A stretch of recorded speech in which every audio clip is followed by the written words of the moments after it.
पुण्यातील वाकडमधील युमाननगर इथं रेग्लिया सोसायटीत 32 वर्षीय महिलानं 4 वर्षाच्या मुलासह आत्महत्या केल्याच्या घटनेनं खळबळ उडाली आहे। ही घटना खूप भयानक आहे। पुढे संपूर्ण बातमी पाहण्याआधी AM मराठी न्यूजला जरूर सबस्क्राईब करा। कोमल संकेत औटे हरिश्चंद्र असं महिलेचं नाव असून विहान असं 4 वर्षाच्या मुलाचं नाव आहे।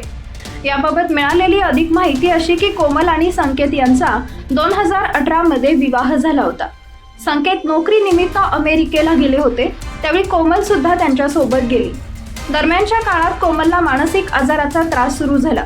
स्वतःच्या मुलाला कुणीतरी मारेन, माझ्या मागे भूत लागले अशी भीती वाटू लागली।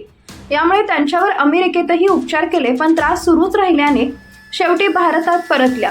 2 दिवसांपूर्वीच कोमल आणि त्यांचा मुलगा भारतात आले होते।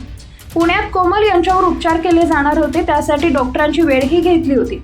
त्याआधी कोमल आणि मुलगा विहान वाकडमधील घरी आले होते। सोबत सासू सासरे आणि कोमलचे आई वडील सुद्धा होते। मानसिक त्रास होत असल्यानं कोमल जास्तच घाबरत होत्या। त्यातूनच शनिवारी पहाटे 5 वाजता त्यांनी 11व्या मजल्यावरून 4 वर्षाच्या चिमुकल्यासह उडी मारली। कोमल आणि विहान रक्ताच्या थारोळ्यात पडले होते। ते पडले तेव्हा जोरात आवाज आला।